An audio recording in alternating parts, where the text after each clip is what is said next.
The cricket season has started. Get the sunscreen, get the Aerogard, keep the flies out of your mouth and start talking at 90 degrees from the side of your sunburnt lips because the cricket season has started.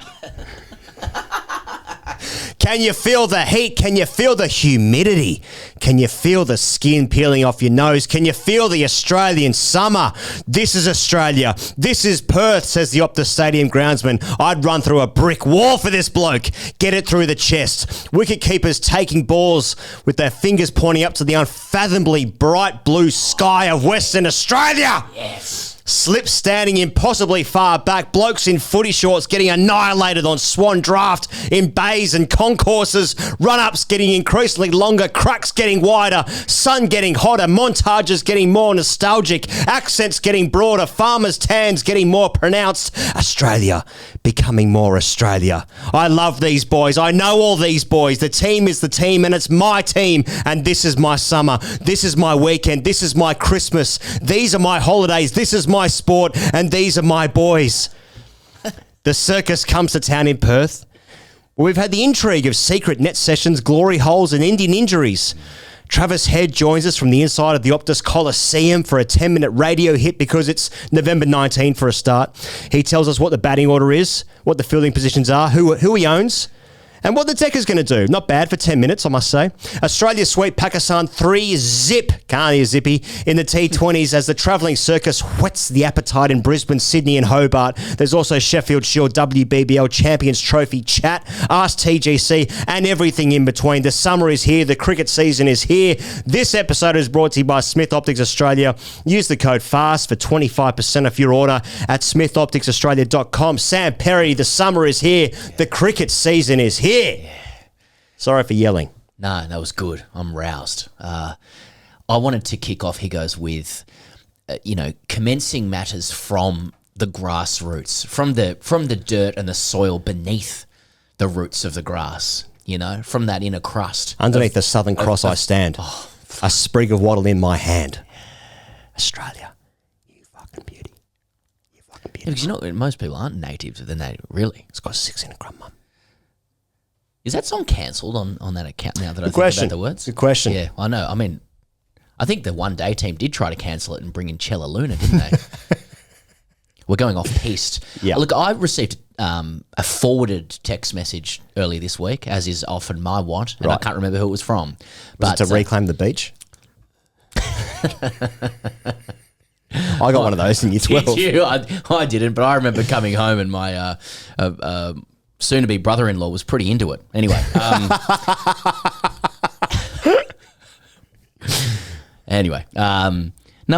From time to time, you and I will receive correspondence from people that, wanted to share with us some of the ways people around Australia are communicating when it comes to cricket. And a lot of people will have received this type of text message, but I thought it was worth reading out to bring it out to the masses. Okay, good. And to get your view as well. So here's a text message.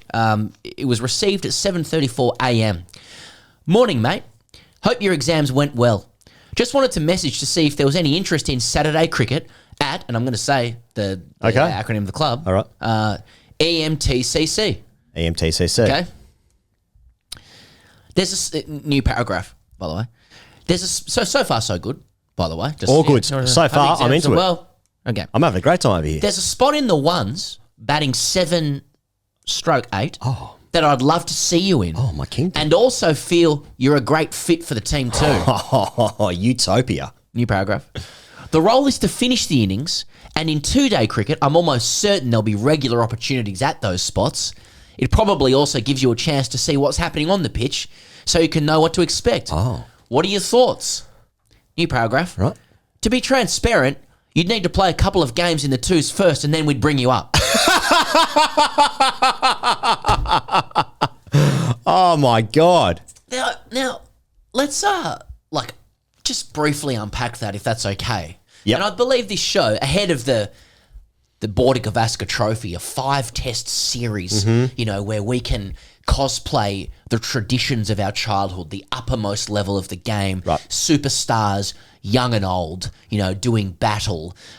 Also on the Sunday, an IPL auction in Jeddah, Saudi Arabia. Now That's at one level of the game. The other level is the inner crust below you before you get to the grassroots of the earth, and that's this.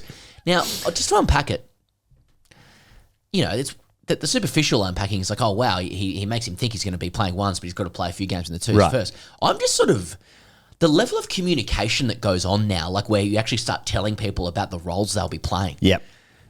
Like that just never happened when we were growing up. Well, if I was at schoolies or coming back from schoolies, the only role I'd be talked about, like people would talk to me about playing, is literally sex story from schoolies. Like I'll bring you up at bat 7 and 8. Maybe we'll bring you through the twos first. You have a look at the deck. And I'll actually see you in that, actually laying out a vision. Right. Some kids finished exams. Yeah. Usually it's just like, do you want to play? Or can you play? Yeah. Please, can you play? We have 8 at the moment. Now, that's to me says that EMTCC has a fine academy program. Oh, of course. And a good sports science and nutrition program as well. Yeah. The whole backroom staff they've got there really finely tuned. They've actually mapped out a pre-season plan where they're talking they're going to hit these numbers, 500 runs, 30 wickets. Nothing's going to change. Obviously, pre-season, you just say some things that you would like. Yes. And then you just hope for the best. Hopefully you play the worst team in the comp every game. Yeah. So, I mean, that to me sounds like a club that is purring because we've had a lot of communication, Pezza, from just from people. And they've said that they found it hard, to get young people to, come into the setup. Clubs have been struggling. That's some anecdotal stories we've heard. And it's not surprising given that no one's got any time anymore. So the fact that these people from this club are saying look, here's a pathway for you. But but this is where we've got to with getting people to to play cricket after they finish their exams, sinking bulk piss at schoolies. Yeah. You have to actually lay out a vision for them for their ascension to the team and also slightly manipulate them as well into getting there. Yeah. Because we used to have a Tumblr. People used to do a Tumblr, like a vision board, you sort of map it out, like what you'd want. But that's, then they sort of took porn away from Tumblr, so no one went on it anymore. While I read this out, it just occurred to me that I also received a message on Friday from a porn site. From this website offering erectile dysfunction pills. And I thought, look at these. Cheating wives, horny. And then there was a kissy lips. I showed Tori. But no, I got a text on Thursday, actually, 3:01 p.m. Hey, mate, I can't interest you in a game that's redacted, on Saturday. And I said, I'm sorry, mate, Tori is working and I have my boys. Thanks for thinking of me. Then the reply was, bring them. We'll be fun. I don't think my 6 and 4-year-old will be able to manage themselves while I'm in the field. I'm not sure Tori would approve of that either. Reply, don't tell her. Secrecy is the key to good relationships. Well, anyway, I made 70. No. How'd you hit him? Yeah, exactly. Yeah. Well, there you go. Hey, so I thought we'd start at the inner crust. No, I like that. I like that. Before we get into the fucking big time auction in Jeddah, Saudi Arabia. That is the main story, of course. Look, you know what? Just off the top here, it's such a huge summer coming ahead. We're right on the precipice of an enormous summer, basically the second biggest summer that we get in Australia, after the Ashes, of course. A lot of people are saying, no, this is the biggest. Well, the second biggest in a 5-year cycle. It's the biggest commercially. For sure. When India wins, everyone and wins. I think fans really appreciate. Okay, what are we talking here, bunts-wise, for the boards associated? We've had concern in the Patreon chat about us having not announced Indian bunts yet. Just wait. Okay, just hold your horses. So go on. Okay, so the dailies will be coming back onto your feed. So Pez and I are going to be in Perth for the first 2 days because we're also working on with the ABC. We're taking over lunchtime with the ABC on day 2 in Perth, so we'll be there the first 2 days anyway in Perth. So we'll get dailies will be returning every single day of Test match cricket played this summer in Australia. Will be coming into your eyeballs and your ear holes. Of course, if you want to get behind TGC, there's Patreon, patreon.com/Grey Cricker. You can sign up there. You can also sign up via Apple if that's how you are listening to this show right now. You can just go to the TGC feed. You'll see the subscription option available right there. You get AskTGC Fridays, and you can join us there, be part of that conversation. It's going to be such a rich, full, thick, satisfying summer ahead.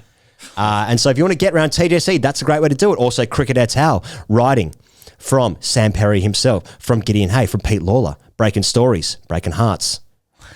Maybe. I'm not sure about that. Wasted Saturdays, of course. People have really been getting behind Wasted Saturdays. Talk about the grassroots level, Pezza.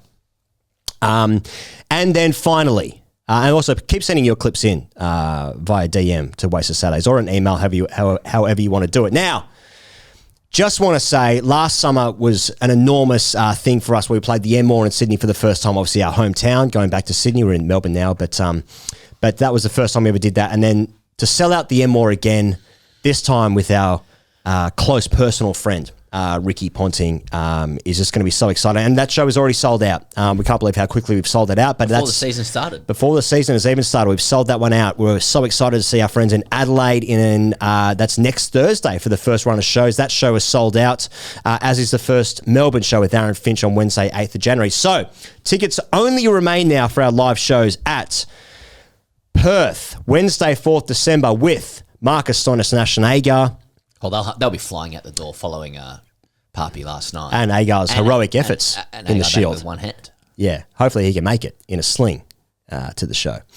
And then after that, we're in Brisbane at the Tivoli Theatre with Matthew Hayden. That's Wednesday, 18th December, 7 days before Christmas. Now, on that show is going to sell out. Left in Brisbane, There's 70 tickets left. 70 tickets left remaining in Brisbane. That's going to go.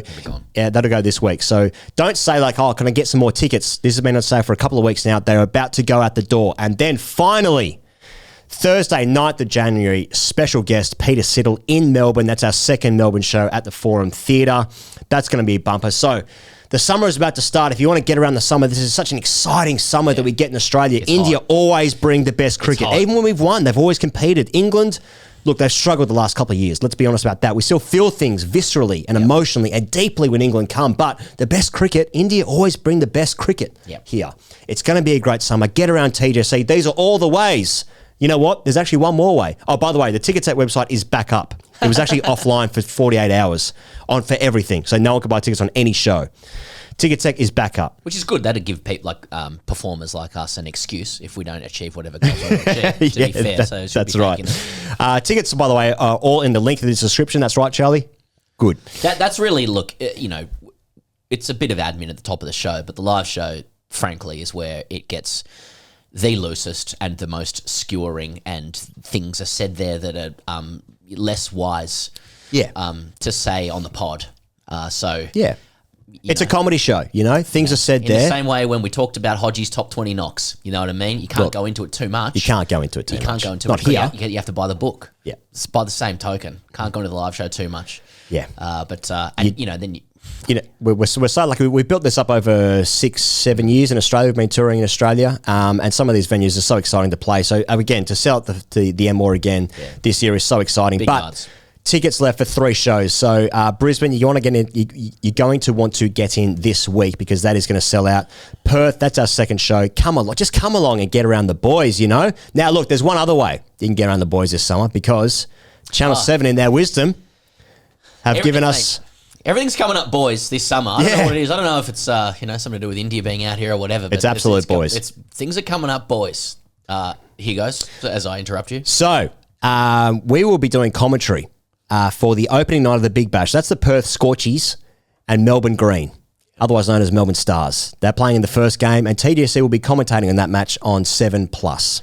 Yes. So some would say it's the alt commentary. Not me. That's the main commentary. Yeah, it's been pitched to us by the honchos at Channel 7 as alternate commentary, as in it's an alternate option to the main commentary on what they are calling the main channel, Channel 7, that would be hosted by the likes of your Ricky Pontings, etc. Yeah, and the others. And whoever else works there.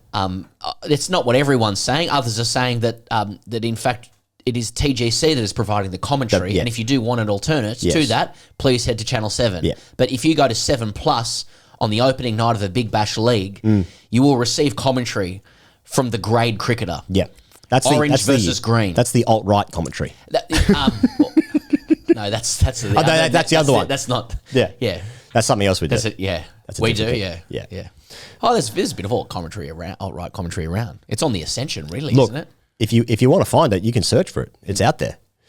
Anyway, those are all the things that we're doing this summer. now. So you hear us on ABC, day 2. You hear us right here in your ear holes. Wasted Saturdays during the week. There's YouTube, there's Patreon, there's Apple subscriptions, there's membership everywhere. There's live shows. We're going to be It's a universe. coming thick and fast Yeah. this summer. Yeah. And you also said in your ear holes and eyeballs.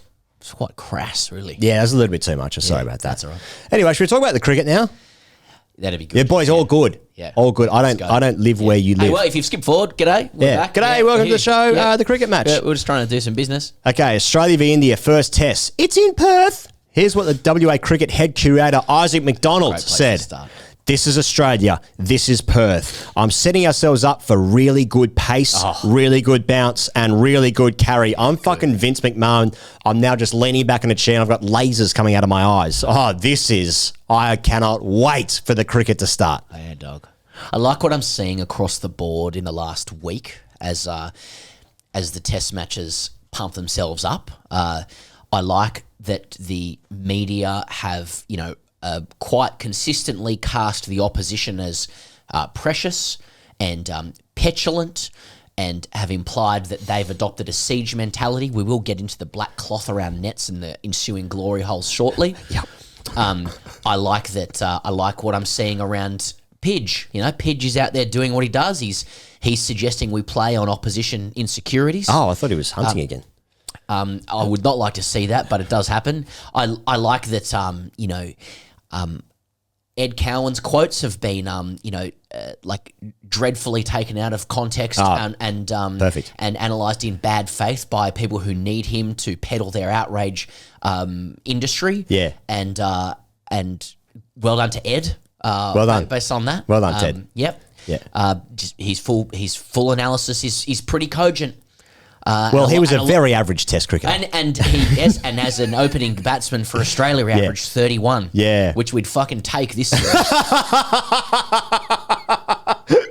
Yes, we would. So I like that. Yeah, that's good. That's good. I like that Doss is sharpening the knives Now we're on the talking. selection front as well. Yep. So yeah, like Cowan's quotes have basically formed the hook upon which the McSweeney conversation has taken place. Okay. He's and then there's Doss. Yep. Just saying selectors backed themselves into a corner. Like Doss is sharpening the knife. Oh. There's guys with knives ready to go. Yes. Right. Which is what. Yes. That's all you can ask. Do you know what that means? It's nearly Christmas. I like that Monty Panesar is likening this series to City Arsenal. So that's just I just got that off the top in terms of the vibration and the energy. Tremendous. On top of the, and we say this every year, but there is the evoking of all that is Australian when you're in Perth. Yep. There's definitely an undercurrent dog whistling of othering and the hapless foreigners coming in. Yeah. And that obviously sells at some level. Sure. But yeah, it all augurs pretty well. The right ingredients are in the pot. I'm just so excited that cricket is here for us to watch in our time zones, Oh, no, I mean, once it starts, that's when it's boring. All of this chat, we're going to be fucking 15 minutes in, you'll hear the low hum of about 15,000 people max at Perth. I'll be on my phone. Someone will commentate and say something irritating, whatever network you subscribe to. For me, Hindi feed, Star Sports. And we'll be like, well, this is it? Yeah. Yeah, it'll be, And that's cricket. Cummins will win the toss and he'll bat and we'll go, ah. And then Usman's going to leave the ball outside off stump. Yeah. And then we're going to go, I wonder if Inspired Unemployed have uploaded anything. Any dances for the boys? That's right. Yeah, a couple of the boys dancing, and then just sort of hearing someone in the background commentating, and then you'll get into what are the ads that we're going to see this summer, Right, and then that'll be like, okay, that's the main thing That's the main thing. Yeah. I'm already sick of it before the first drinks break. So where do you want to start in terms of recapping the week or the stories that have Well, been? I want to start off with the private net session Great. and the centre wicket at the Nets. Wacker, right? Okay, Nets. now what are these untrustworthy foreigners doing, What are they doing? Untrustworthy. I'm reading, I've just got a couple of the headlines here. Okay. India training under a black veil of secrecy. Oh. There's another. Is one from News Corp. News Corp blares. Leaked email exposes paranoia of an under siege India ahead of upcoming test series against Australia with whacker construction workers in the firing line. Oh my God. And underneath, far from embracing the interest in what is the first 5 test series against Australia in more than 3 decades, India has bunkered down with some extraordinary requests. Now, I disagree because from my perspective, I don't know about you, but the black cloth has generated more interest in nets than we've ever seen in the history of the game. What are they doing there, Pezza?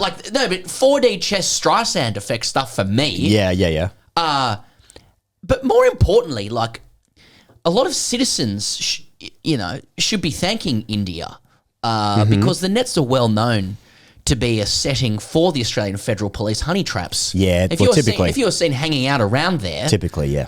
You immediately go into a watch list. Yeah. So... We had a guy at our club who used to go there. You always used to wear an army jacket. I don't think he was in military service, but he used to go there, always big sunglasses on, and he used to sort of hang around there. Always interested in, the Colts, especially. Yeah. But, I want to know, are they doing nicks and cuts, Is there a guy on a slips cradle machine, Who's standing at third slip? Are they getting throwdowns? Are they doing, the underarm throwdowns, or they're just hitting with one hand? Hey, what are they doing? It's amazing. It boggles the mind. There were reports that the WACA staff had been banned from using their mobile phones outside of the offices to, film or take pictures of training. Also reports that construction workers at the WACA have been told they're banned from using mobile phones, again, to film and stuff, and they're not to sit and watch when the Indians are practicing after a request from the visitors. Right. Now, I believe this is a failure of journalism, frankly, because that whole scene and episode begs a further question. Because what all journos failed to report was that construction workers responded all good, not really watching. Yeah. It was, it's highly possible that for those workers, that what India was doing at the nets was not of interest. Yeah. It's just not something possibly. It's blokes having a net. Possibly. Or playing musical chairs, apparently. That could be true. But, same rules as any sort of kick-on session as well, really. Just put your phones away. Now, David Coote didn't follow that, obviously, in the UK. True. But just put the phone away, okay? Yeah. No filming of this. I like how we criticize... We've been... The Australian press, which has kind of turned into some, paparazzo style. Would you say it's a press pack? Oh, it is now. Okay, yeah. Vicious press pack. Corbin Middlemass, great show with Ed Cowan, ABC Grandstand. Hey, Corby. He's tweeting going, Kohli spotted at Scans 8 days out from the test. Oh. Now, when I read that, I presumed that was a pub. Yeah. That's a restaurant, isn't it? Yeah. Yeah. It's in Scarborough. Kohli's got mates in Perth. He does. Be at the pub or whatever. Shrey, how are you, Shrey? Yeah. He'll be there at the live show. Yeah, that's just trying to get to Kohli here, just calling out people that are his friends. Shubman is out with the digit, right? He's missing the first test. Yes, fractured thumb. Fractured thumb. Yeah. Australia's harsh climbs already inflicting injury and insult. Yeah, we're winning. Narrative. We're winning. A lot of reportage of KL Rahul hurting his arm and then just batting again. Heroic So stuff. just good to go. I like how we criticise and critique their practice, he goes. People are saying, well, they should have played a proper game, not a simulated game. Yeah. The VR headset. Oh, they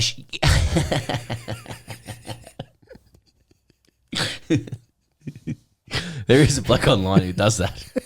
One of the great follows. I like it when he dresses up in the clothes. He gets the clothes and he actually gets a bit of a sweat on. And he sort of moves to 83 against the computer with his headset on. And then he taps the ground. He does gardening. That's right. He hits a shot, he does some gardening. That's right. You can hear someone who lives in the apartment underneath with a broom. Can you stop that, please? Darren. Get back to work, Darren. You got the headset on again, Darren? We go India, they should have let us watch the nets and fly our drones so we can better identify ourselves with the federal police. That's right. We conveniently forget we also criticise our team in England for not even having nets. They prepare via golf. Golf, yes. And also forgetting that players hate warm-up games. Yeah. The preparation is sort of irrelevant these days. These guys play so much cricket. The only simulation that Australia has is a fucking golf simulator in the hotel. They take that around everywhere. 18 holes, good to go. I'm just jealous. You mentioned before KL Rahul was struck on the elbow at the Wacker. He did resume batting. So KL Rahul and the uncapped Erswaran, the two-man candidates to open side along Jaiswal. Obviously, Rohit is not going to play in that first test, nor will Shubman. So it's looking like they're both going to play in the 11. There's also some talk about maybe that might mean they might play an extra all-rounder. Who knows? The team will be the team. In the chat, isn't he? I would have thought he looked so. Good in that Aussie A game. He looked really good on a really tough wicket. Yeah. And also, I think it's the reason I'm saying that with a little bit of enthusiasm is to identify myself as knowing some of the more peripheral Indian players as well. He actually played really well in the Australia A game. And his sirens outside the studio. Yeah, you got to be pretty careful about what you reveal when you say that kind of thing. And if you pronounce the names correctly as well. I refuse to say Ishwaran's name correctly for at least 2 to 3 tests. I'll just say his number. Yeah. His phone number, that is, which I don't have. But if anyone knows it, just drop it in the comments. You mentioned KL Rahul there, he goes. I appreciate that you're quite keen to discuss matters that are relevant to the game. But I was pleased to see KL Rahul posing with West Coast Eagles kit and the 2018 Premiership at Mineral Resources Park. Yes, he's always been an Eagle. Well, that's the real professional pyramid of cricket now, or within cricket in 2024. You've got grade level, state level, national level, IPL above national level. And we'll come to that. Of course. And then an invitation to AFL High Performance Centre of Excellences, right? When you're touring as an opposition side. You used to read about and it follows in a good tradition, or the grand tradition, it's like... I remember reading about Steve Waugh visiting Old Trafford in Manchester and marvelling at the precision of a David Beckham cross. Right. You know what I mean? Steve Waugh, Old Trafford, Becks, right? And in 2024 in Australia, it's KL Rahul in sandals at Mineral Resources Park watching an Eagles time trial and generally how Harley Reid goes about it. Right. That's how the Indian team kind of gets themselves ready and understands what the elite level really looks like. I would say of any sport in the world, AFL or Aussie rules, generally speaking, would be a sport where you're watching it for the first time and you're thinking, what the fuck is this? Great game. Don't get me wrong. A mixture of athletic respect and bemusement. Totally. Yeah. It's like when we see lacrosse or curling, where you're like, I don't know what this is. It's awesome, but I don't know what the rules are or what is happening. I'm sure people are good at this. Yeah. Yeah. I'm sure these are finely tuned athletes. Yeah. Anyway, and there's also Mo Shami who returned in the Ranji Trophy. It's been suggested that the BCCI want more overs into him. Oh, really? Before he can return to the Test side, but he did look pretty good from the highlights I've seen on Twitter. Yeah, I don't know what you saw out of that because Mo Shami's been out of competitive action since he hasn't been seen since the World Cup final in Ahmedabad, which is much the same as our Indian viewers. But he played for Bengal. He was seen once again. He was seen. And it's like Bigfoot. He took 1,000 wickets in that game. But more importantly, he goes once again. Yeah. Have you seen the revised salad? No, I haven't. Mohammed Shami. I haven't seen. So I'm going to give you I want you to have a look here. Sorry if you're listening through the years. Maybe we'll clip this, but here's old Mo Shami, the first one. Yes. Have a look at him there. This is him in the Indian team, obviously over a year ago. Yep. There's a little bit of salad there. Looks fine. From my perspective, it's a what I wouldn't give. That's plenty to work with. My kingdom Nevertheless, stuff. but because he's still got some follicles there, he's got stuff to work with. And he's been away for a year. People said that's injury. Yeah. Interesting. And here's him taking 1,000 wickets for Bengal. Look at the flow of the salad there. So that's the Mo Shami you're going to be seeing. Oh, he's been to Turkey. And here's the model shot of it. Have a look at the salad on it now. Here goes. Wow. That is unbelievable. Been a lot of talk about Adam Zampa's new salad. This is the chat around salad we should be having. Hey, good for him. Well, I wanted to talk to you about this because I put it to you that he should be at least careful, and he's probably already thought about this, but of the Doug Bollinger effect. For me, I felt Doug Bollinger was quicker when he was bald.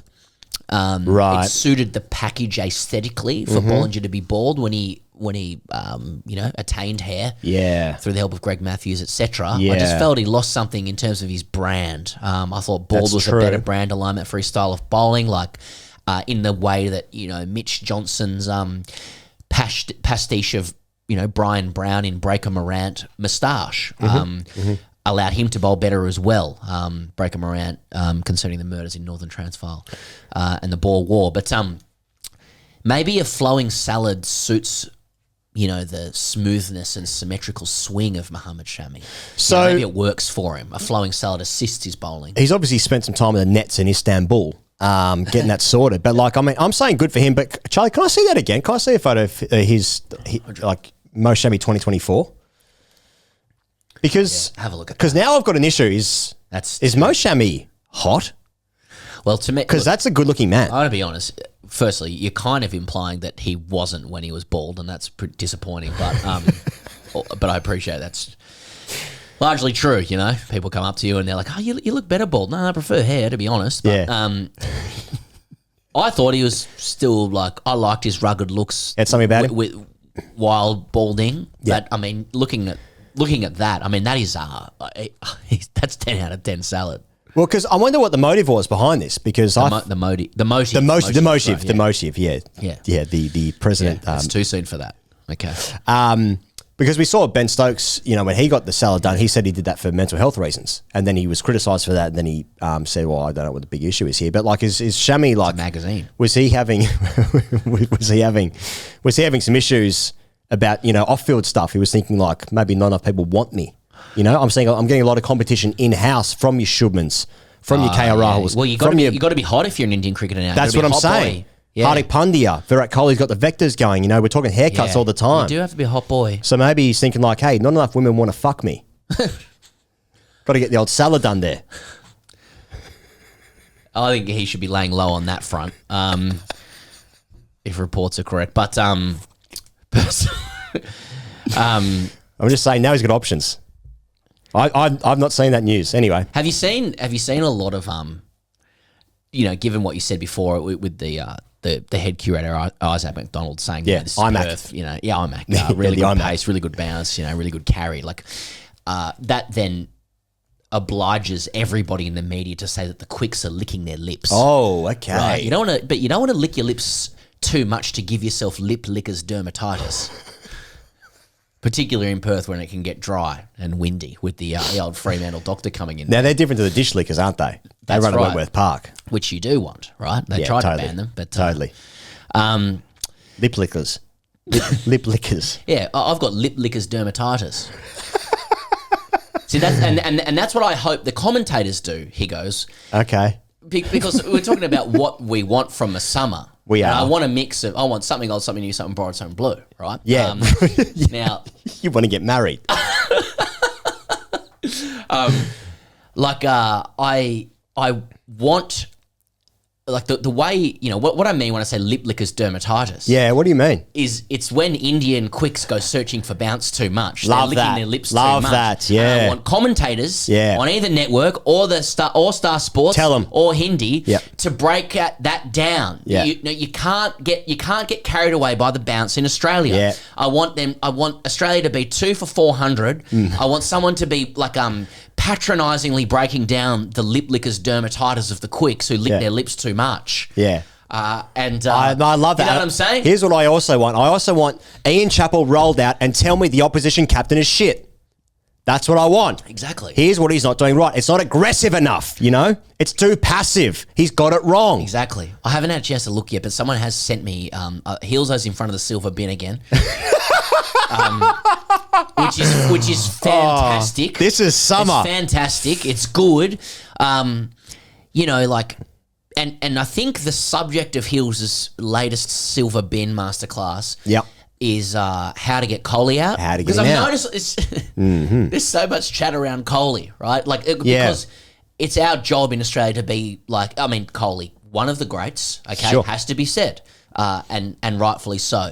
But we are stuck 10 years in the past. We're analysing this series around whether Steve Smith or Virat Kohli will go big.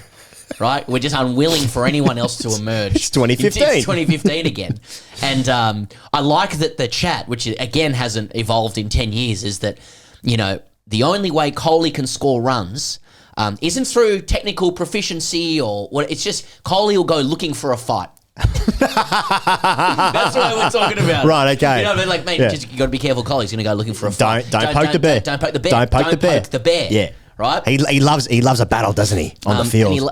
That's right. And, you know, the Australian team's got to make sure that they, you know, don't get into that fight. You know, like Kohli's just looking around Optus Stadium trying, please somebody fight me.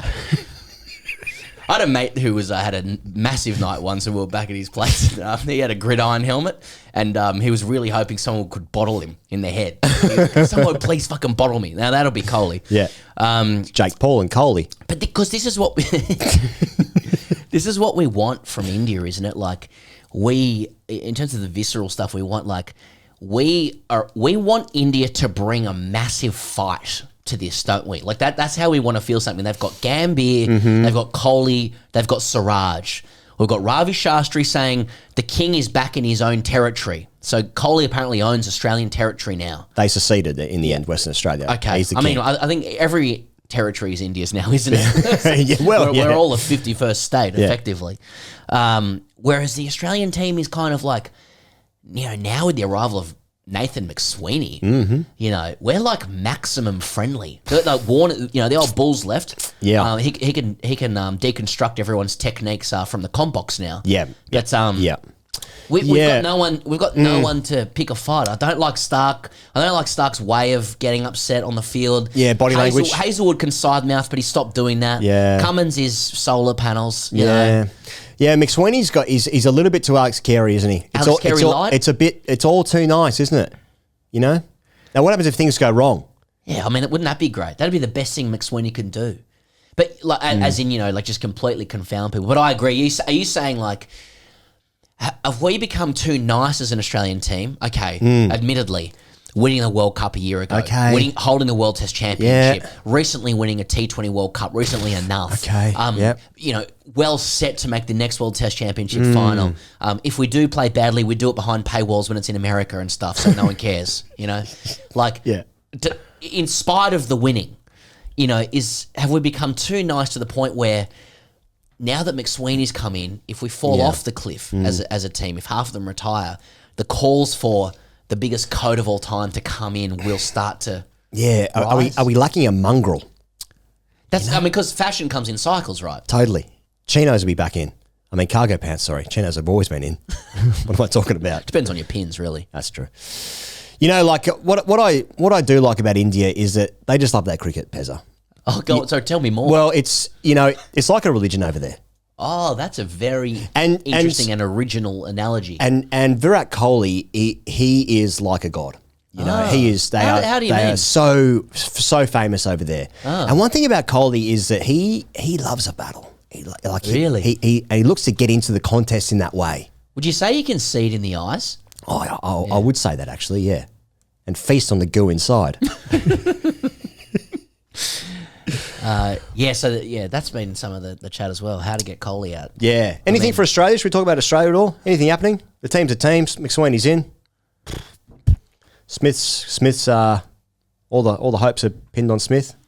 Again. Yeah, I mean, it was nice to speak to Uzi a couple of weeks ago, where he, after someone with 16 years in first class cricket, he outlined that for various, like objective reasons, it's more difficult to bat now than before. And then, followed up with a column in Cricket et al. Last Friday, and now there's heaps of chat about that. Yeah, well, Cricket et al. once again independently.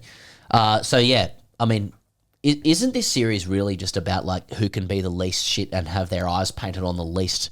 I do think that's staying fit. There is an element of dying suns about this. Turning into a supernova. Fading of the light of two raging against the dying of the light. You're saying two great teams at the end of their cycles.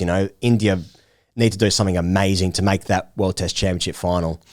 Australia probably just need to do just about enough. But what I actually want, Pezza, in my heart of hearts, I want complete domination. which has actually never happened in a series against India in my lifetime. I don't think, home or away. Keep going. Particularly away. Like, even when Australia had the great teams in India, had good teams, but like maybe not the bowling attack, perhaps, they always competed. They always compete, India, when they come out here. So even though they've just had that New Zealand series loss, shockingly 3-0 at home, like, they're not a bad team. In fact, they'll still be the best team that come out here. They're going to be better than what England are next year, in my opinion. Yep. So, but what I want complete domination. I think I need a crushing victory at the Gabba for a start. That needs to be done. We've obviously lost there twice in the last couple of years. They beat South Africa in 45 minutes in between. They're losing against India and then the West Indies last year. So I need a win there, and I need something in the realm of a 4-0, 4-1. That's what I want, and I want bulk runs, and I want, hapless Indian batters just looking all at sea. Guys may be like under pressure at home as well. Like, Definitely. Gambier under pressure. Yep. The talk of, you don't want to retire blokes, do you? Do you want guys to leave the tour? Like, do you want guys to need to go home? That's interesting. Do you want injuries to pop up? That's interesting. And crop up as well?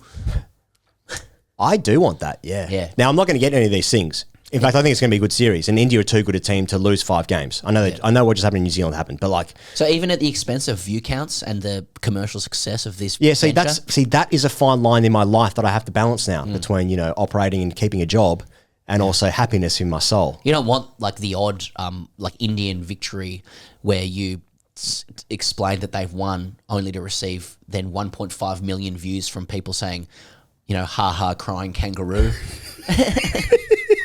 You don't want that? Some sweet CPM YouTube money to come through? Maybe part of me wants that. Yeah. My fiance does. We're really behind. Yeah. Rates are quite high. The venue for my wedding wants that. Yeah, come on, Safran. Fucking hell. Get off the front foot, Rohit. Just replying to your wedding venue going, can you just give us a week? Jaiswal's in form, and if he goes triple, if yeah. So that's a balancing act. It's not going to happen. But what I want is you want commentators deconstructing hapless Asian visitors. Yeah, big time. And I want discussions about the captaincy being wrong, fielders looking unathletic and uninterested. Oh yeah, fielding to fall off stuff. And legacy chat around Australian players as well. That's what I want. Legacies cemented. That's what I want.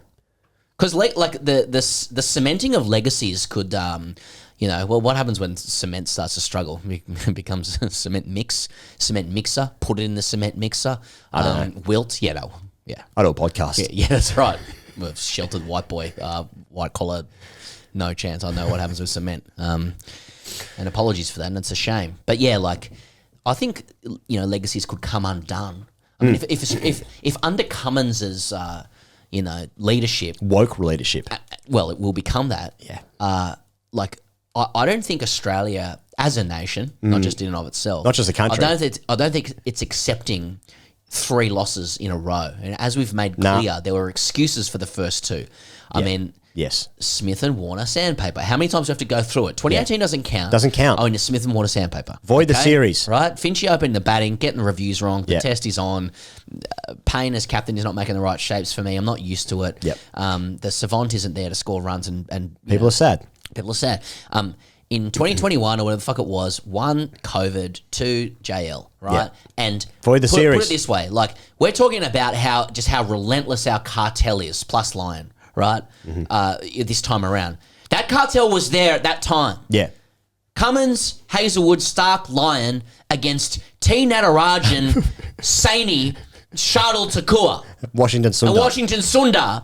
And they dusted us. Yeah. You can't tell me something wasn't awry in that team.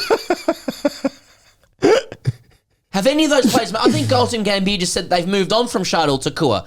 Nitish Kumar Reddy is the new Shardul Takua. Yeah. Right? I think Washi's on tour, and that scares me. Washi's on tour. And that's good, and so he should be. Right? Love Washi. So, if we don't get it done here, if we get done, Formula One... that's good for business. For everyone. The CPM's through the roof. TGC, CA, BCCI, ICC. That's right. Would the powers that be allow an Australian drubbing?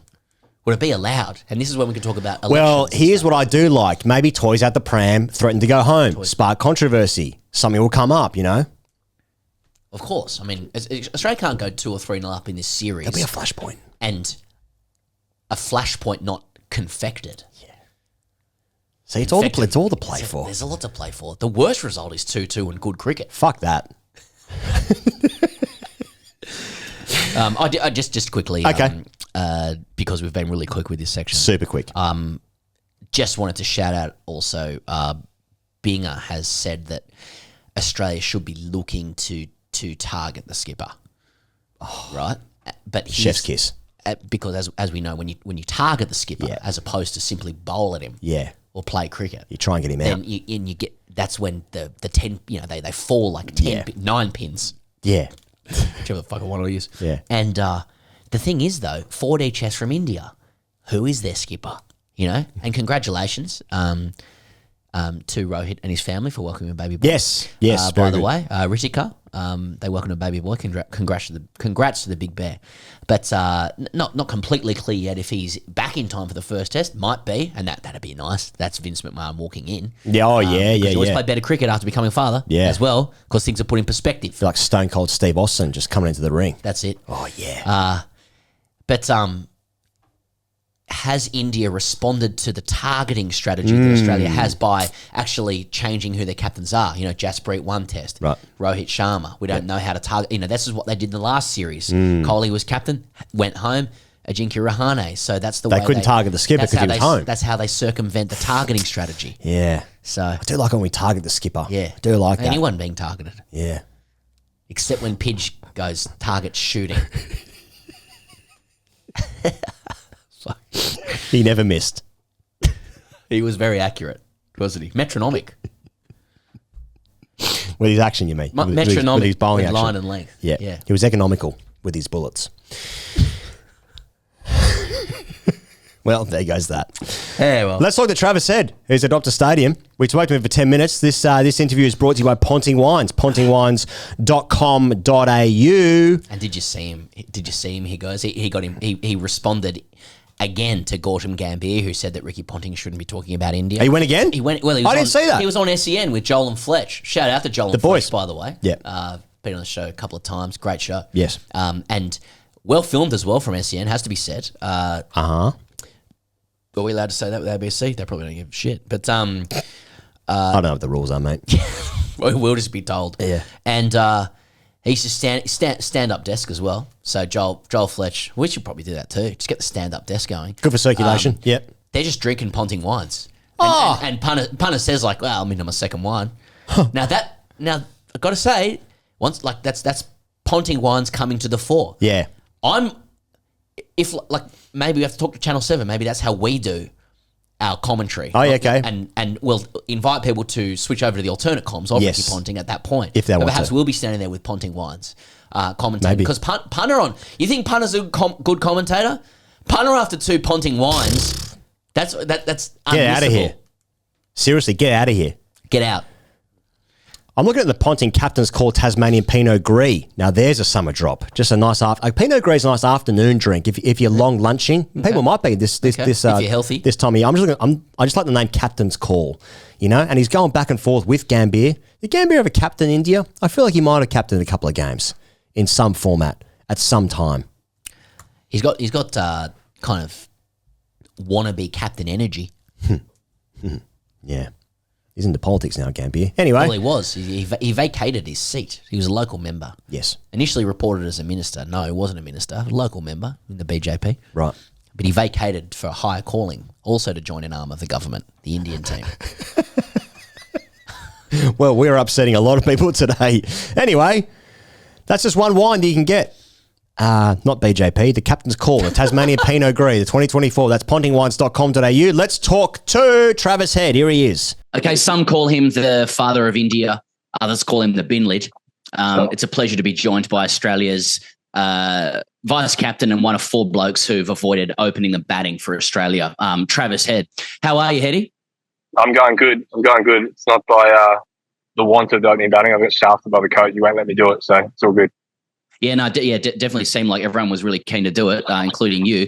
You do have a lot of fatherhood duties, not only to India, but also of a second child.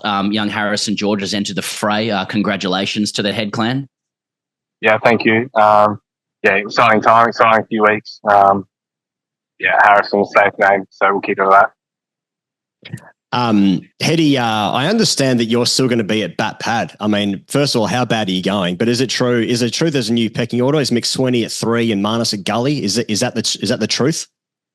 We should have had those screens up at training like India, so you couldn't tell what was going on.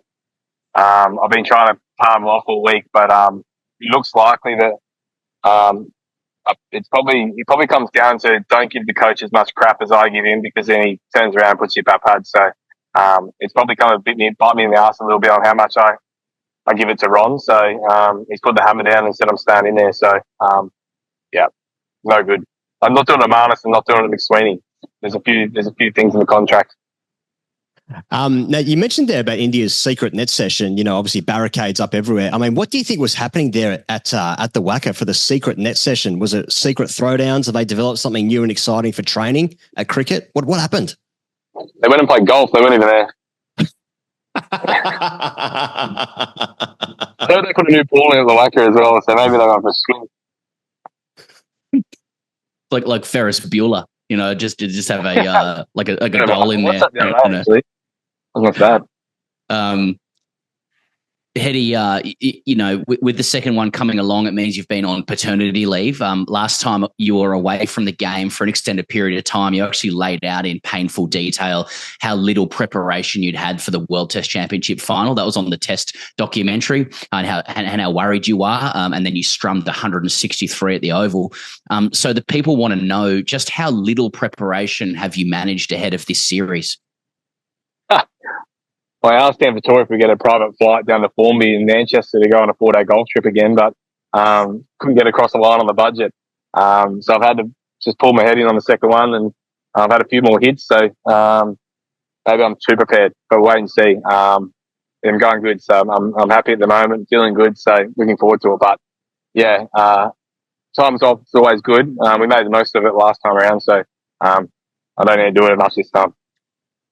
We're obviously making the decks the way that we want them, Hetty. Everyone does it in the world, but we've got our own decks and we're doing it our way. I mean, how often are you and Marnus and Smudger all sort of getting together and just really happy that the boys are, getting the wickets that we want in Australia? I'm here at Optus now. I just watched Puro to put about 4,000 litres into the wicket. So it's good. He's had the sprinkler on it and he's still watering it. Whether that's a good thing or a bad thing, I'm not sure. Pat's going to be happy. Maybe Pat's getting to say, but like you say, he's going to have some spice in it. So looking forward to that one. And there's meant to be some rain this week as well, so put some water into it and get some rain on it as well. So should be batting nice and. It's hot here, so I think he's going to put the covers on and let it really sweat away. So going to be a good one. Recently, R. Ashwin told Channel 7 that he's worked Steve Smith out and has the wood over him after first struggling against him. The quote was, to be clear, he said, much later when I think I've kind of figured out what he does or how he bats, I've had an edge over him. I've had the wood over him. So I'm just wondering if there's anyone you want to announce you've worked out or got the wood over pre-series. Marnus's net bowling. I'll work that out. Easiest way. I'll put a quote in. I've just done a bit of demolition down there, knocked a few stands down there for him. So I've done half the work off his rubbish. But so I've worked him out. But it's good that Ashwin has worked out Smithy because no one's worked him off field yet. So he's 50-50. Hetty, obviously the IPL. Hang on. Just wait. This thing's on the shit. That's all right. We can hear him. We can still hear you now. That's fine. Can you hear us? No. Yeah, I can put it in me. I can't get it. It's not connected. Oh, might have gone again here. You got it? Yeah, I'll just turn this headphone back on. Oh, there you go. That's good. Yeah. You got us? Yeah, I can hear you. Okay. You got me again? Yeah, we got you. Yep, gotcha. Yeah. Hetty, obviously the IPL mega auction coming up on the weekends. Now, you got picked up by Sunrisers Hyderabad, dirt cheap last time. Obviously, enormous congratulations for being retained. It would have been a nightmare to go back into the auction like some of your teammates. So, but it's a big series for some of the boys to put their name up in lights, isn't it? I think it's on like day 2 of the test. So if we bat first, a few blokes might go out swinging. Just to remind them, I know there's a few, timely reminders. I think there's a certain leg spinner maybe in the world that put out a timely tweet at the right time to say that he's still got it. So, but said didn't really care, which is quite funny. But see how a few blokes go on the first test. First day they might come out swinging, or Hoffman comes or wide Yorker for the first session.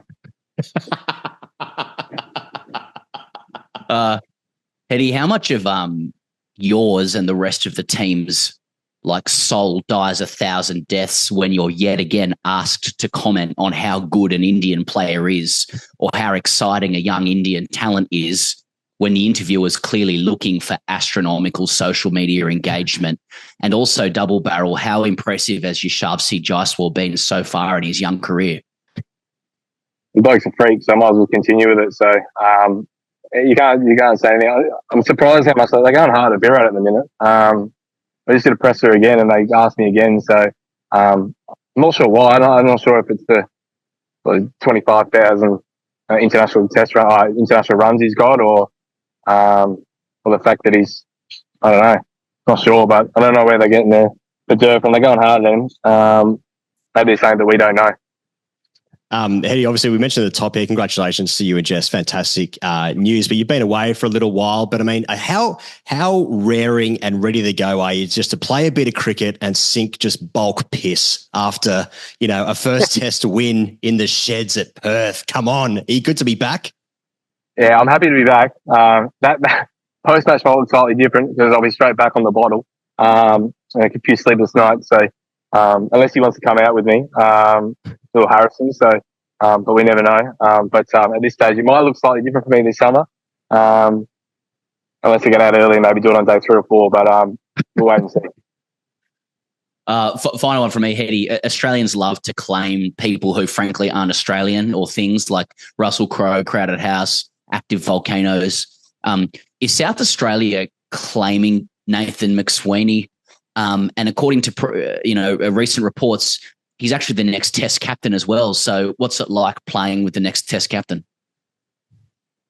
We've claimed him. He's bought a house in Adelaide, so that pretty much sums it up. But I know deep down he might still want a little bit of the Gold Coast, but we'll slap that out of him. And then, look forward to it. I hope he does well. I probably won't be around for it, so I'll look forward to watching. Hetty, thanks for joining us for this quick radio hit from Optus Stadium, mate. In the club polo. All the best for the test ahead and the series ahead, mate. Yeah, I look forward to it. Thanks, guys. Thanks for having me. Thanks very much to the bin lid, Travis Head. Hey, Pez, we announced on socials today, but Better Beer is getting behind TGC this Australian summer, throughout the summer. In fact, if you're looking on YouTube, if you're watching on YouTube, you can see some Better Beers behind us on set. A bit of product placement there. That's how the game works. I'm also wearing a Better Beer t-shirt because you know what? It feels good. They got good merch. Their merch is actually incredible, yeah. Anyway. We wouldn't have just aligned with any beer, by the way. Wouldn't we? Genuine. I don't know. Would love to have the choice. No. I don't know. No, that's funny for us. See, people know we've done a transaction with them, so that's how it works. So this will be taken with the grain of salt or yeast. But well played. But it is a good drop. It is good. It's a good beer, and people can have it in pubs, can't they? We wouldn't have aligned with beer that we regarded as cat piss. That's true. That is true. That is true. If there was a beer who wanted to get together, that has happened before, and we're like, that is absolute cat piss. We would have said no because we've reserved that name for when we release our own beer. We've actually already trademarked it. Yeah. Anyway, would people buy a TGC beer called Absolute Cat Piss? Yeah, let us know. Well, you won't because we're partnered with Better Beer. Yeah, that's actually true. Yeah, that's what's happening. Anyway, day for it. Better Beer. Thanks to Better Beer for getting behind us. Let's talk about the Australian-Pakistan T20s. Okay, yeah. Australia swept them 3-0 in the only games they played against Pakistan this series. This summer, I mean. Those are the only games that happened. People said there were some ODIs, not for me. Okay, the first game was a short game, 7 overs aside. Australia made 93. Pakistan fell 9 wickets. They lost 9 wickets and were 30 runs short or whatever. I enjoyed the 7-a-side. The 7-a-side game? Yeah. I didn't like waiting. Oh, yeah, that's fine. Yeah, But I did like some Queensland Sky stuff, you know? I liked Uzi on comms, by the way. Yeah. Yeah. Good tones. Some fresh insights. Yeah. Glenn Maxwell, 43 off 19. Xavier Bartlett, 3 for 13. Now, I saw a headline that says he was champing at the bit to get out there. Now, that's after Usman Khawaja revealed that he calls them chompers because of the old teeth there. So I thought that was a harsh headline. Nathan Ellis, 3 for 9 in that game as well. How good's Nathan Ellis? Good, apparently. Well said. In the second T20, that was in Sydney. Australia made 147 for 9. Short 32, Fraser McGurk 20, Maxwell 21, Hardy 28, and Pakistan fell 13 runs short thanks to Spencer Johnson's 5 for 26, Zampa 2 for 19 with a fresh lid. A lid that made you think, oh yeah, now I'm into that. Now that looks like with that lid that Zampa has, that's the kind of person that you might see, feed a rat to a snake. That's the kind of guy you might see with a long leather trench coat. You know, that guy comes on to bowl. If that's a game of club cricket that you're playing against, that guy comes on to bowl, you're thinking, holy shit, what is this guy about? I'm scared already. Now he's just bowling some doorknobs. Some of these ones, yeah. Reverse doorknobs, I suppose. Yeah. Don't get me wrong. Maybe Australia's greatest ever T20 bowler. Maybe. In wickets-wise, he is. He's just taken the most white ball wickets for Australia. He's gone past Warne. So some would say he's good. Some people say that. I think he'd regard that as a compliment if you say, like, this is somebody who would feed a rat to a snake and wear a trench coat. That's honestly 2024 fashion for Zampa. That's walking into the 100, like, you know, with those walk-ins that the NBA players do. So he's got the big trench coat, nothing underneath. Doc Martens, obviously. Martens. The new salad, and he's actually, most people have like a leather purse or something like that. His is actually feeding a rat to a snake. I think he'd be into that. I'm serious. Yeah. I know. I can just say it too. I can just see it. And Spencer Johnson, 5 for 20. How's the salad on Johnson? Jesus Christ, we need to talk about that. And we will in a second. Want to wrap this up. Last night in Hobart, Pakistan made 117, lost 9 for 56 or some shit. Australia got their 3 wickets down thanks to Stoinis' 61 red off 27. Oh my God, the biceps looked amazing.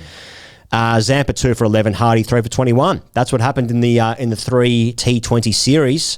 Basically felt like Harlem Globetrotter stuff, you know, sort of whetting the appetite. You know, the real stuff is the test matches. That's what the Australian public want and need, you know. But this sort of whets the appetite. Australia winning 3 games of cricket. I'm into that. Well done. BBL All-Stars beat Pakistan with a couple of big boys. Obviously, they should, and that's a great endorsement of the BBL. You think I'm being, you know, snarky and sardonic. I'm not. There's a lot of goodwill for the BBL. There's guys there who play essentially BBL only, don't even get a look in at the IPL. Right.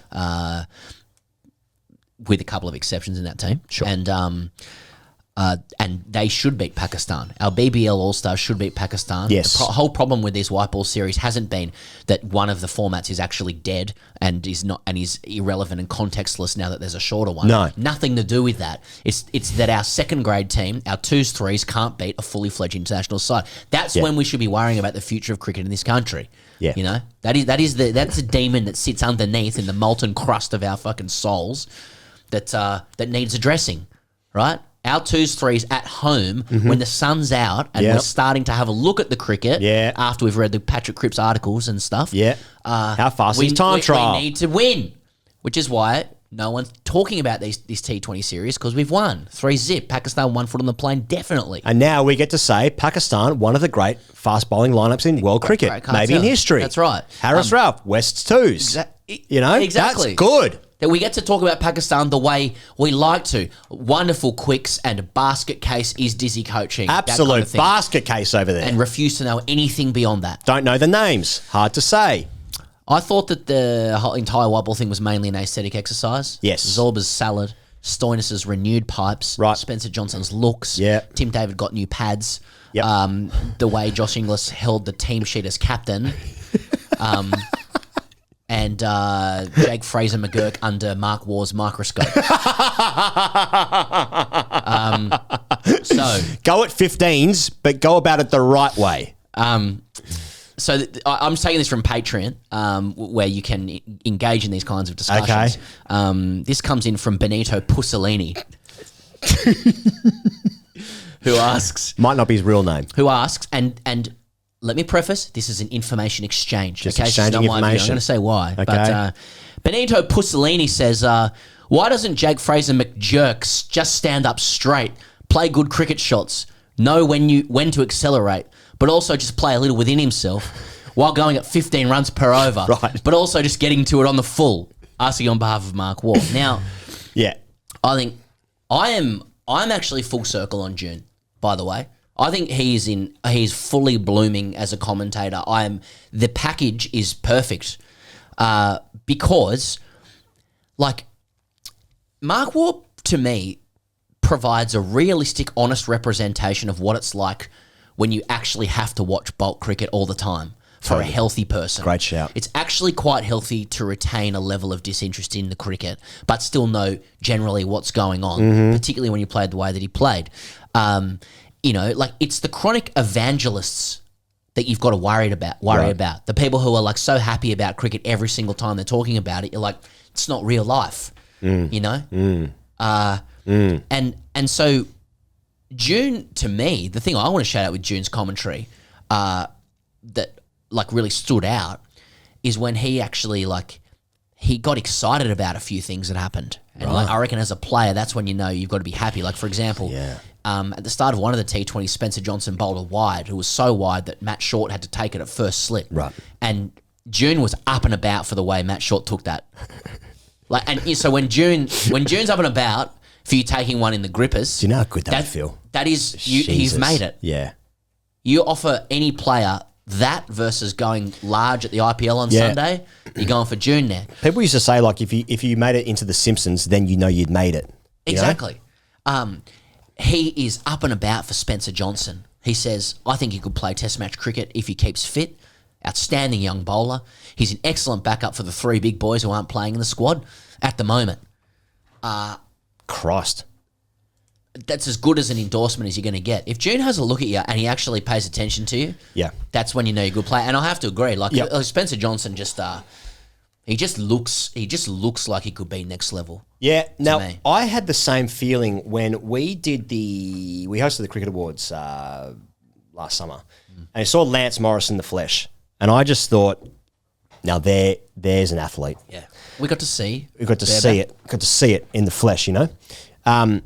And when I see Spencer Johnson, it's the same vibe. Now, I think Spencer Johnson is Australia's answer to someone like a Reece Topley, who brings so much sexual energy. You know, like it's a good-looking man. It's a man of arts. It's a man of nuance. You know, it's a man of culture. He's spent some time in the US doing a great trip over there. Now, Spencer Johnson is this young, tanned, blonde thing. There's more South Australian stuff going on, by the way, in the Australian setup. Fraser McGurk's over there, obviously. Spencer Johnson. They've got a sacker in there in Head, Carey, and McSweeney, if they're paying that. He's not that young, Spencer Johnson. Like he's because How he's old had is a he? few years out injured. I think you're looking at a late 20s. Is that right? Because he had a He's few got years out very injured. soft eyes, kind eyes. Yeah. Soft features. Soft features. But the salad is unrivaled. It doesn't look like it looks like he's bowling within himself when he bowls, but believe me, it's coming through, and I know that because we net. Right. He's got to get forward. Yeah. He sort of shows you it all the way, doesn't he? Zampa went past Warren, 293 poles. Unbelievable. Monday evening. I might have said like that's the most ever. I don't know if it is. Someone look it up. He's miles in front of Stark for T20 wickets for Australia. Right. He's like 30 wickets ahead of Stark, who's second on the list. And Storney's hit a big six. Oh, it was monstrous. Yeah. Which is not, again, all this stuff is shop window stuff, right? And then Warner was talking on commentary about like how good the Gray Nichols bat was. Now, Warner used to be with Gray Nichols. He's with DSG now, isn't he? For the last period of time. That's a test from that. Are you trying to trap me there? Yes, I am. Oh, yeah, he's on DSG in 20. Yeah. Anyway, yeah, he was really pumping up Gray Nichols. Something to think about. The PCB have said that Jason Gillespie will take charge of the test team against South Africa for the 2 test series in South Africa, which begins on Boxing Day. It had been reported that Aqib Javed, who had been given the all-format coaching role before.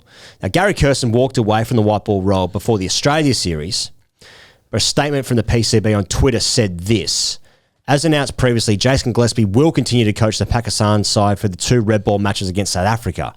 So, Jason Gillespie's obviously just helmed a test series win against England, their first one at home for so long. And then obviously just won a white ball series, that being the ODIs against Australia. But they're like, nah, time for a change. So you can imagine why there's some turmoil over there. Anyway, who knows what's going to happen. But according to the PCB and Twitter, Jason Gillespie will take charge of that red ball team anyway. But in what capacity? Is he the match day strategist? Is he the cone guy? Yeah. The janitor? Yeah. Or is it? Yeah. Don't know. All the best, though. Get Dizzy out of there. He needs to look after one of our teams. Here's a little catch-up on India-Pakistan, the Champions Trophy 2025. People might have seen this. India refusing to travel to Pakistan for the Champions Trophy. That starts in February. The PCB have asked the ICC for a written confirmation from the BCCI that India will not travel to Pakistan for the tournament and the reasons for it. So the decision has been made by the Indian government, who are instructing the BCCI. They're two separate things. The Indian government and the BCCI, two separate things. The PCB have said there is no chance, inverted commas, that the tournament will become a hybrid model. Such a model will allow India to play games outside of Pakistan, as with the Asian Cup in 2022, where India played their games in Sri Lanka. And so Pakistan, even though they're hosting the tournament, had to travel to Sri Lanka to play some of their games. Now, the PCB feel aggrieved because they allowed the hybrid model for that event in 2022 and also agreed to travel to India for the last World Cup, the World Cup in India last year, where it was it's since been revealed that there were deep reservations by the Pakistani government. They also say that the tournament was awarded to Pakistan 3 years ago and no objection was raised at the time. There was like 11 meetings. Yeah. So now there's like 100 days to the tournament. There's the actual Champions Trophy itself is now being paraded around Pakistan. And in fact, actually the world. I think it's actually going to be in Australia over the Boxing Day, New Year's tests, where people will come out. Let us know when that's going. It's like the Olympic torch. Yeah. People come out to see it, just like touch it and that. Anyway, so that's what's happening with the Champions Trophy. Now, Champions Trophy, in the category of not really for me, that one. ODI tournament, which isn't a World Cup, it's tough to get up for, I've got to tell you.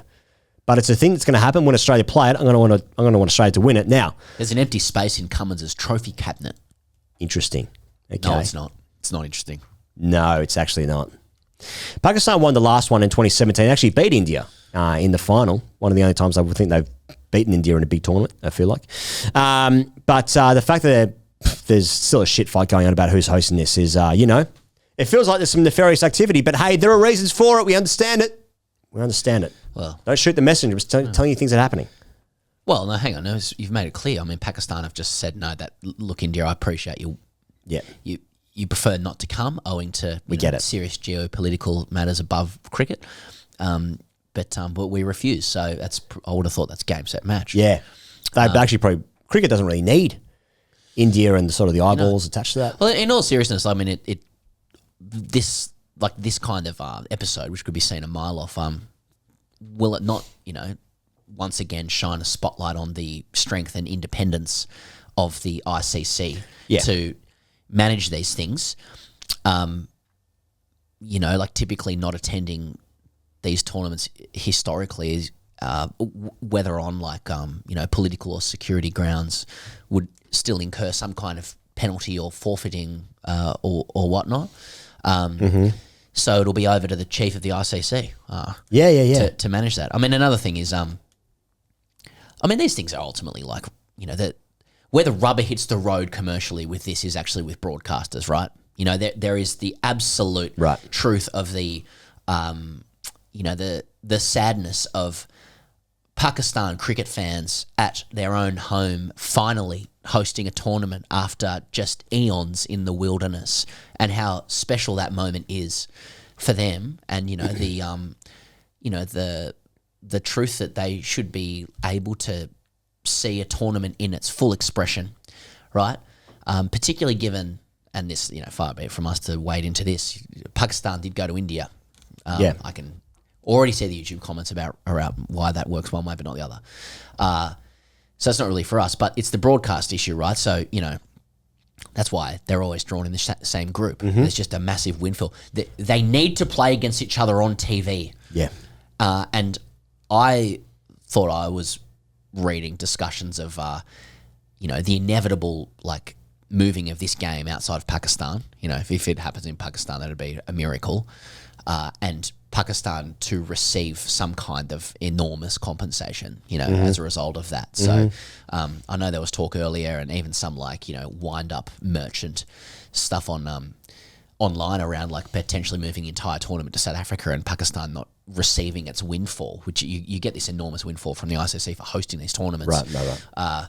But it looks like the major question is, where will India-Pakistan be played? Yeah. And if so, if it is away from Pakistan, what kind of compensation will Pakistan receive financially? Then there are all these other questions around, you know, if India progresses in the tournament, will that happen?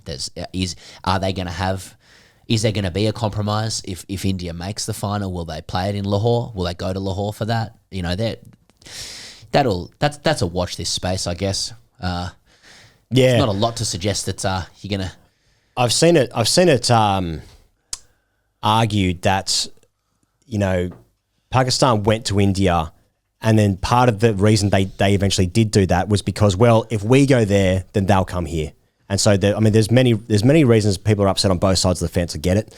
But you talk about the fans, you talk about Pakistani fans. Just look about like the Pakistani fans that have come to the matches in Australia, and like where the crowd size would be if Pakistani fans had not turned up. I mean, they are desperate. They must be desperate in Pakistan to see their team play. Not the test matches. But it doesn't feel like there's a lot of winners. And if there is a winner, it won't be Pakistan. This episode is brought to you by Saily. Saily is a new eSIM service app brought to you by Nord Security. Here you can choose from several affordable eSIM plans from over 160 countries and 8 regions. With Saily eSIM, you'll always have a connection when needed. With Saily, you'll save money on roaming fees and have a safe and secure internet connection when abroad. These are just a few of the many great features that Saily has to offer. You download the app, you buy a plan, you install the eSIM. There's a QR code on your screen if you want to scan that and download the app. It's as simple as that. Now, Pezza, last one for the day. We're talking about Hubbl here today. Hubbl Hub, the instant upgrade to your smart TV. Yeah, dog. Live sport integrated in one view across 8 apps. Hubbl Hub brings live and incoming sport together in one view. One view. So you don't need to go in and out of apps to discover where to watch your favourite games. Pezza, we're talking about convenience. Convenience. Everyone knows the experience of going in and out of apps and the sheer inconvenience of. Sometimes on TV actually can be slow. Sometimes it is annoying, but Laggy, I'm getting to the point in my life where I'm waiting. Glitching. I'm looking at like 4 or 5 seconds, and I'm. Oh, good. But I love Test cricket as well, and I watch it blinklessly. Blinkless, breathless and blinkless. It's a real problem. Savouring every single detail.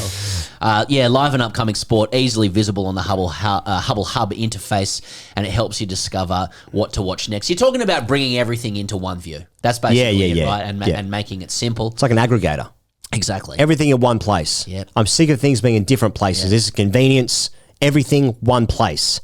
Sport and entertainment for less. Here's your thing, Pezza. Here's the thing. Here's an action for the listener or the viewer. When you buy a Hubbl Hub, you're going to get Netflix and KO Sports for the price of just KO Sports for 12 months. So what are you saving there? He goes, what am I saving? Is that $7.99 per month? What are you saving? For 12 months? Yes.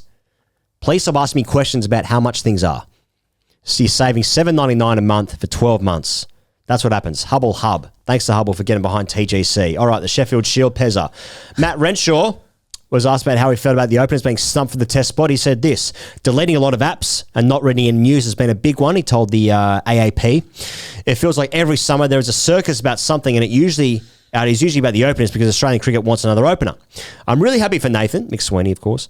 I think he is going to do a terrific job but for us openers, I think the decision last week might have hurt a lot of us. We know how tough opening is, and the satisfaction of batting for a long period of time is why we do the job, facing the toughest bowlers with a brand new ball at their freshest. Matt Renshaw made 121 opening the batting against Tasmania in this round of Shield fixtures. I saw Tim Payne's quote, which I don't have verbatim in front of me, but he said basically like, well, the openers had their chance. Like this was their spot, you know. Payne's good. Yeah, I agree. The openers like just didn't do enough, and I think that's the truth. We've said the door wasn't bashed down. Wasn't bashed down. No nudity, no Doc Martens, no sledgehammer. It was a rap at the door. It was a ringing of the doorbell. Yep. It was knock and run. Yep. shitting on doorsteps, set it on fire, kind of stuff. Tupac, rat-a-tat-tat-tat. That's the way it is. You don't do that. That's a different meaning. I could see Renshaw as a player, though, who would fast come into calculations once he found form, because I think that they will be desperate for at least one left-hander to open the batting for Australia.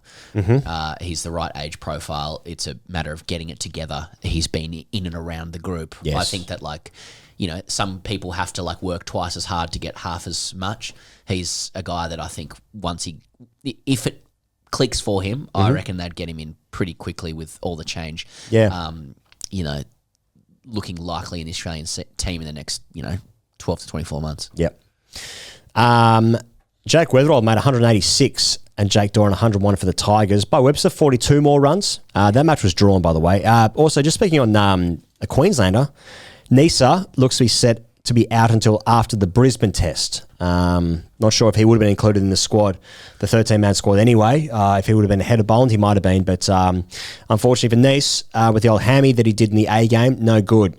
Jackson Bird took 11 wickets against South Australia to get a win for the Blues. That makes him 5th all-time leading wicket taker in Shield cricket behind Grimmett, Casper, Bickle and Joe Angel. He went past Alderman and Rackerman in this game. Carried to the right place sometimes. He averages 22 in Shield cricket with 387 poles, a lower average than everyone ahead of him.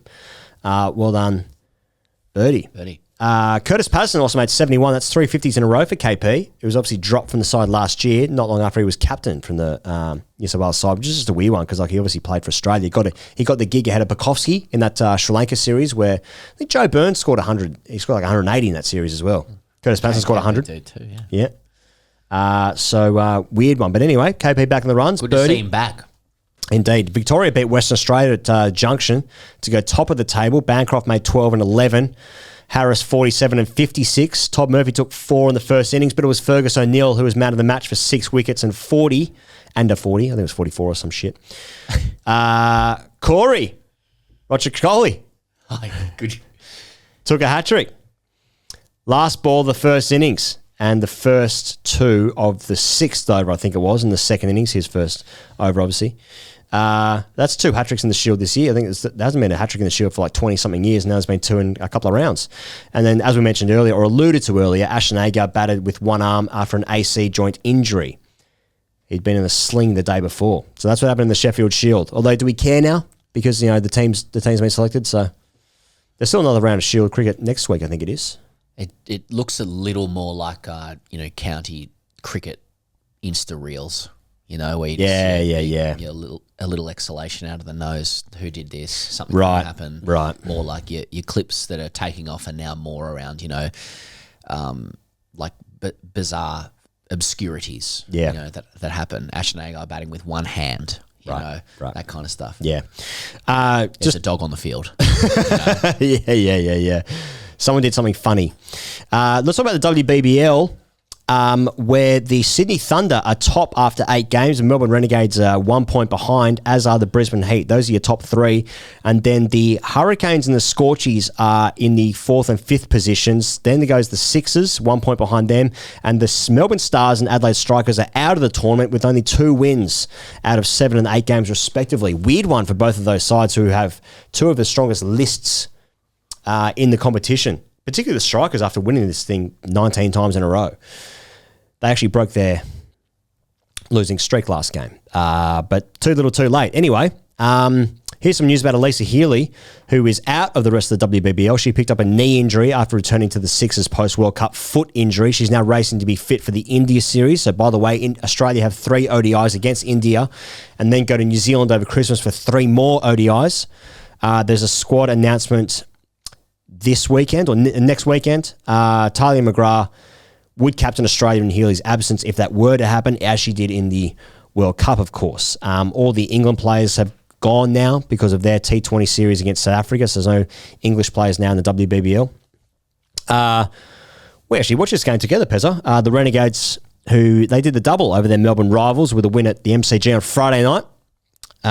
Renegades were 5 for 48 before Nicole Fulton turned it around with 66 off 42 to post a total that was 9 runs too many for the Stars, who, as I said earlier, their season's done. Here's some other news for the BBL and WBBL. They've introduced a 10-day draft window where teams can sign players and swap draft picks. So for the BBL, that's January 28 to Feb 6. Going to be into that, aren't you? Bit of draft stuff after the BBL, time trials and drafts. Yeah, well, that's good. You kind of mentioned this last week. It's just a one on the side. He goes on the in like the franchise T20 context. People might have noticed that there's a very peripheral league that's kicking off in Guyana. I don't know exactly when, but it's teams from a whole bunch of different countries, including Victoria. Victoria's entered a team, and there's a $1 million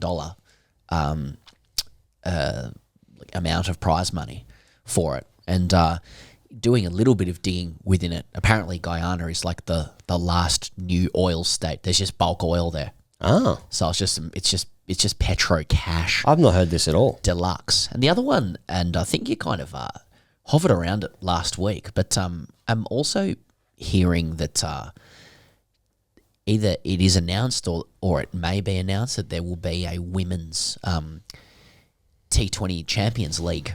So you're talking Champions League? Yep. Oh, okay.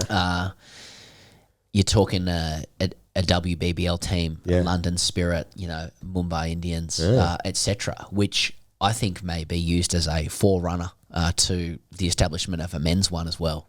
So I just get the impression that there's some tea leaves indicating that that's the next kind of evolution of this franchise world that everyone's trying to keep up with. I do feel like the women's game are sort of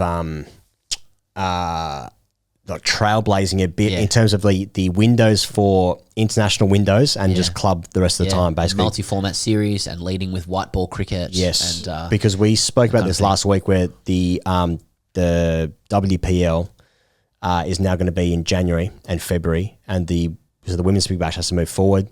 There'll be no cricket in Australia for the Australian side in January moving forward and in this next 4-year cycle anyway. So, yeah, interesting. When was the last Champions League for the men? Like 2008, 2009? Like New South Wales were in that? Yeah. Against like that's right. Sussex? Yeah, some good stories out of that. Yeah. And like blokes had to choose who they wanted to play for, right? Yeah, So it was, that's right. Wasn't always the case. Like I think Dirk Nannis played for his IPL team. His IPL team. Yeah.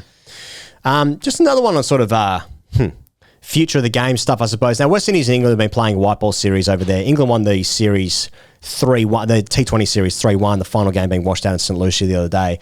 West Indies won the ODIs 2-1. Interesting piece from Cam Ponsonby, who was writing on ESPN Cricket Info.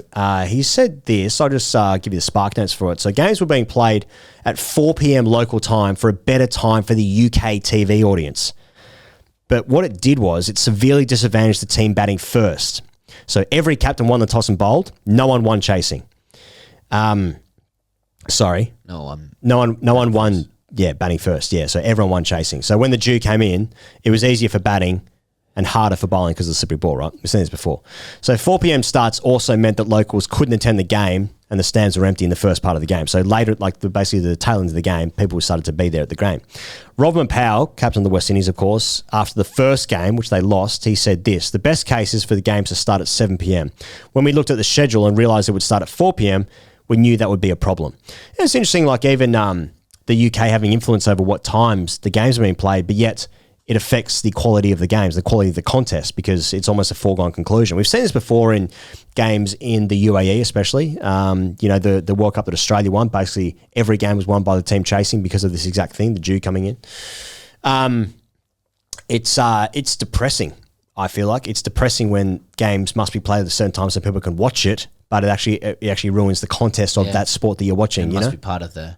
Yeah, it really just underscores that cricket is, and like so many sports, they're not alone in this. It's commercially, it should be understood as a TV show. Yeah. The extent to which it impacts the integrity of the match or the evenness of the match is is a consideration, but not as much of a consideration of who's going to be watching the thing. Yeah. Right. So clearly, when the Windies board does their deal with the broadcasters to bring England over, etc., part of that deal is like, well, it's got to be on when these people are going to watch it. Otherwise, we're not going to pay as much. Yeah. So it doesn't pay the bills, but it ends up corrupting.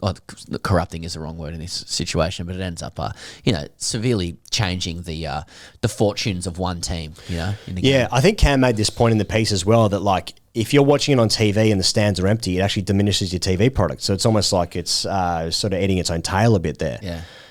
I mean, I know what the answer is to it, but it's just, I don't know. This is also just generally a problem with the sport itself, where so much of it relies on the conditions available in each region as well, Yeah, So, I mean, the Windies had to eat shit on the World Cup as well, right? And play their games at 10 a.m. Yeah. Or whatever the hell it was. World Cup final at 10 a.m.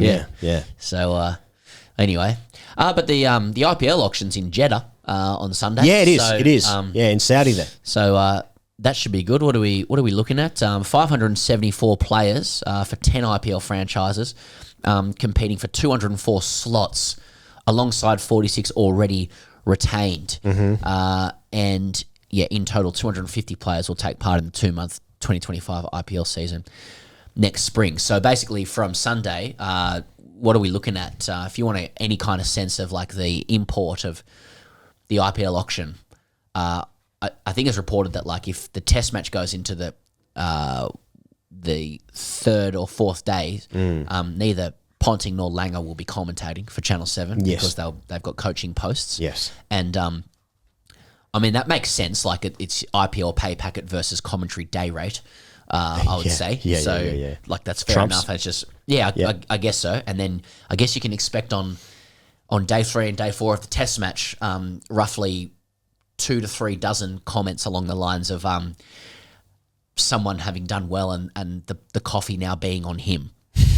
Yeah. Like and with interspersed laughter. Yeah. I also saw this morning that Dan Vittori is the bowling coach of Australia. He's also leaving on day 2 to go over there because he's coaching Sunrisers. Yeah. Oh, and players denying that they watched it or knew what was going on. I didn't watch it. No. I just got, got a message. Yeah. I don't know what's worse actually, if that is true or if it's just a bald-faced lie. Yeah. Yeah, so, but that's in Saudi Arabia, so in the Desert Kingdom. Yeah, so if you're there, let us know.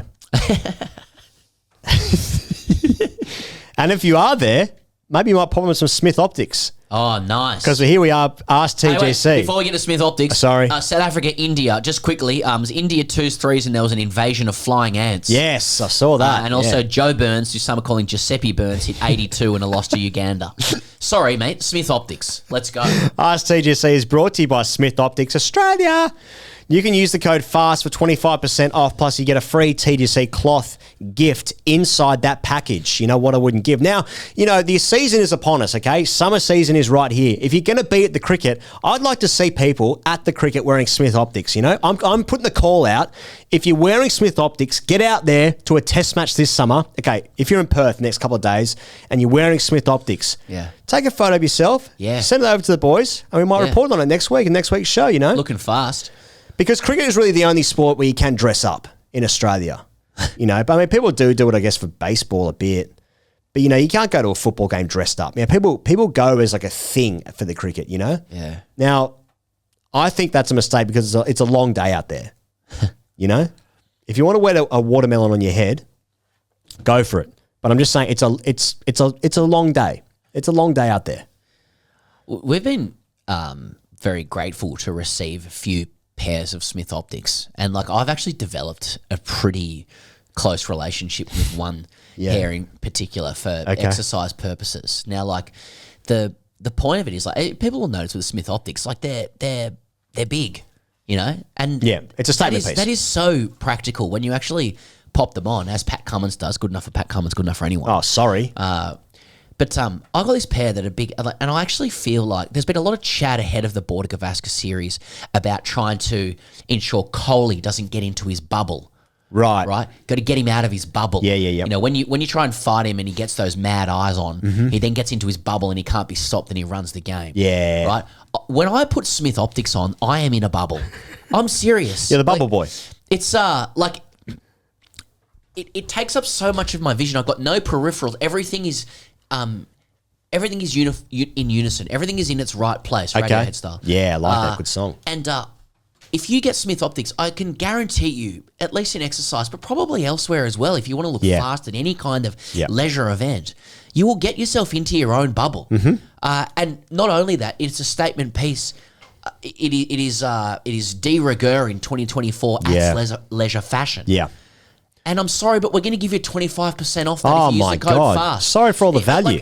We're about to start talking about bright sun, the hues of blue, and that means eyewear matters. You're gonna want to give your eyes a break. You're gonna want your eyes to be an optimal fucking operation. Put it on ice. Get yourself a pair of Smith Optics. Get yourself in that RoboCop bubble mentality. Yeah. Exercise or get yourself kid about looking fast. So much of what the White Ball series has been, as you rightly pointed out, the whole thing was an optic. The whole thing was an exercise in visuals, right? Yeah. Now, we saw a great reveal of a new lid, a new salad that Adam Zampa was wearing, right? Now, if you want to go to your club game of the weekend, if you want to go to a test match, if you want to go for a pint of milk down the shops, and you want to have a bit about you, the kind of bit about you that someone might say, hey, that guy might have the director's cut of Blade Runner on him, you know? This guy might know a bit too much about the Matrix. Can this guy code? Yes. Then you want to wrap the old peepers with some Smith Optics Australia. Use the code FAST at checkout, okay? Stop being a fucking idiot. And he's saying 10% off, bitch. This is 25%. If you think we'd come here giving you 10% off, you can get the fuck out of here. Yeah. Bitch. Doug the Rug wrote in. Yeah. He said if Warner and June had a fight, would Steve Waugh film it on Instagram? Wasp versus Spider. Wasp versus Spider stuff. The real Slim Zippy said, heard the Wallabies are hitting some form again. How's Sterling Mortlock been playing? How good are the Wallabies going? Oh. They may never lose again. Well, Pezza said, which Jones has had it worse this week, Alex or Alan? Great stuff from The Onion. Couple of contact lists. Yeah. Clink go the milk pints, clink, clink, clink. Said, why no newspaper have Alan Jones news in Hindi? Tony Gregg's High Heel said, not a question, just wanted to wish our Indian friends a happy November 19th. Yeah. And Jack wrote in saying, thanks for the update, no question from me. Now, Pezza, I'm going to do this because I read an email this morning that I think you've already read. And let me try and find it. Oh, God damn it. It's high pressure now. Oh, no. No. I need to fill.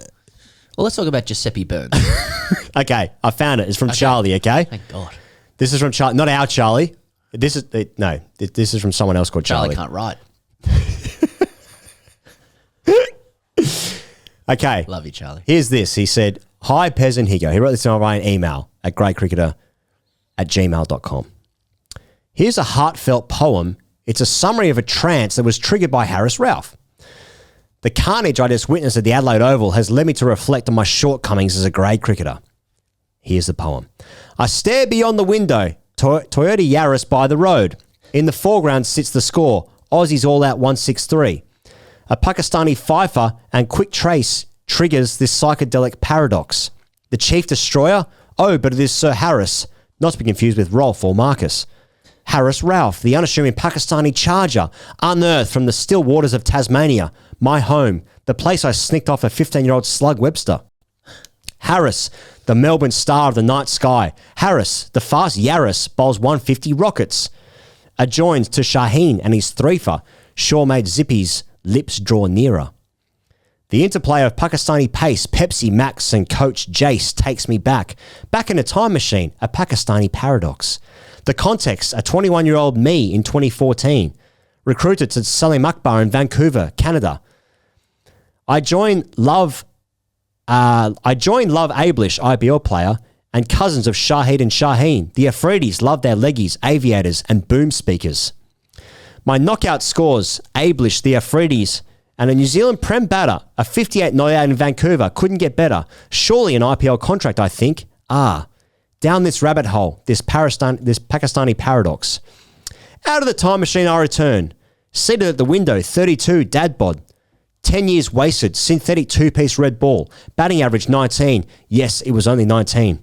The Pakistani paradox now summated. An excommunicated great cricketer. Was it life wasted? Now, what the fuck is he talking about there? Is he talking about I once got out Bo Webster? Oh yeah, I mean, as soon as that line was included, the rest of the sort of incoherent, wasn't it? It was that was a nice poem. Yeah, but the point was he snicked off slug. I mean, that's the thing when you get these pieces of communication. After a while, you drill down into it, into all of the meaning that's there, and it's like a finder word. You're finding the thing they did that was good that they're hoping is aired in public. So whoever this internet commenter is. What's their name? Charlie. They snicked off Bo Webster at age 15. And congratulations to Charlie. You're well done. And look what he's doing. And look what you're doing. So, you know. Lovely poem, though. Yeah. Yeah. Fucking hell, Charlie. Jesus Christ. Fuck me. And I withdraw what I said earlier. Our Charlie, our wonderful producer, is not illiterate. Okay? No, he's actually won a Nobel laureate. He's very literate. He can even spell his own name now, can't he? He's going on a big boy plane soon. Are you excited for the big boy plane, Charlie? Big old jumbo jet there, Charlie. Look out the window. So high up, you can see the clouds. Vroom. I'll bring some snacks for you. Charlie's awesome. And don't touch him, he's ours. Yeah, leave him. All right, the cricket season has started. I can't wait for the first test, and I hope you've made it all the way to the end of this show and are getting around it as well. Australia 5-0. Probably not, but come on. Give us something, Perth. Come on, Perth. Imagine. See you guys real soon. Cheers.